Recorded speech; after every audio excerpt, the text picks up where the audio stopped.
जगन्नाथ नमस्कार सांग मैंने आज गोटे नीति शिक्षामूलक गप आपण मानक पाखरे उपस्थित करी। प्रकृत शिक्षक आमे काहाकू कहिबा। जो शिक्षक बा शिक्षयित्री श्रेणी गृह रे छात्र छात्री मानकू अपमानित लज्जित करी शिक्षा प्रदान करिथांती कि बिना अपमानित लज्जित रे छात्र छात्री मानकू उपयुक्त शिक्षा प्रदान करिथांती। ताले आसंतु गोटे गप सुनिबा। थरे जड़े वृद्धा व्यक्ति सहित जड़े युवकर देखाला। युवक जनक आसी वृद्धा व्यक्ति पाद छुई प्रणाम कले, कहले मते चिन्हि पारुछंती। वृद्धा व्यक्ति जनक कहले नाई मु तो तुमको चिन्हि पारुनी, तुमे किए ना मु आपणकर जड़े छात्र थिली। आउ छात्र तमे मो छात्र आउ तेबे कौन करुछ, तमे जीवन रे एबे कौन को कर्म करुछ ना मु शिक्षकता करुची। शिक्षकता करुछ ना हाँ मु तो आपणक ठारू प्रेरित होईची जे जने शिक्षकता करिवार सुजोग पाइछि बोली आपनको धन्यवाद दउछि ना काई मोर तो केबे मने पडुनी मु तुमको केबे कहिथिली जे तुमको जने शिक्षक बनिबा पई। ताले युवक जनक कहिसंती आपणकर से दिनर घटना मने थिबो कि नाही मु मने पकई दउछि।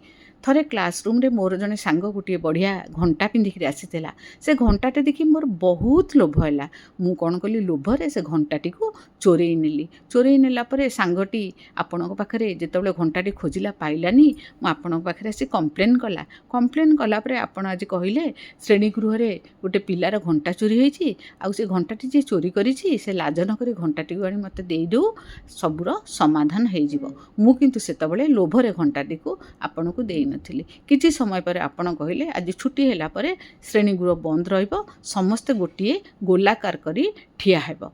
छुट्टी हैला आमे समस्ते गोलाकार करी ठिया हेलु। तापरे आपण कहिले समस्ते आखि बंद कर, मु समस्तंकर पॉकेट चेक करिवि।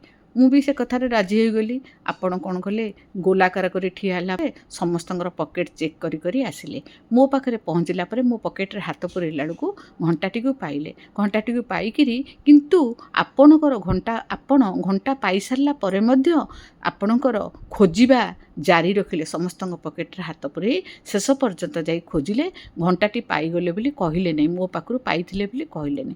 लास्ट रे शेष पिलार पॉकेट चेक कर सारा पर आपण जाइकरी अनाउंस कले जे मु घंटाटी पाइदेली पाइगली, एबे समस्ते आखि खोल।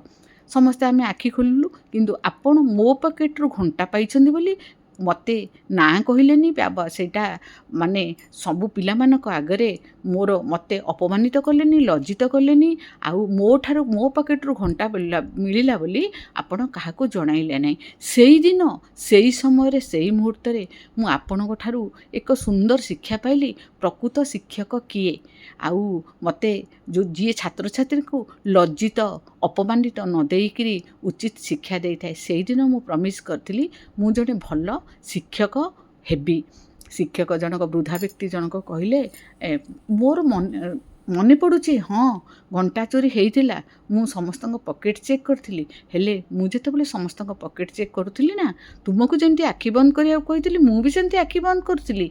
आ तमे घंटा चोरी करछ बोली मु तम पॉकेट चेक कला बेले तुमको भी देखिनी, कहीं ना मु आखि बंद करथिली। मु जानिनी तमे होछ सेई बालक बोलिकरी।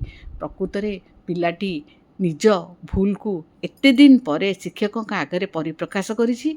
आउ से कहिछि जे प्रकृत शिक्षक होउछन्ति आपण जे कि पिला मानकु अपमान न देई, लज्जा न देई, गाली न देई, भूल सुधारिबा पई परिप्रकाश न करी, ना को परिप्रकाश न करी आपण गोटे सुंदर छात्र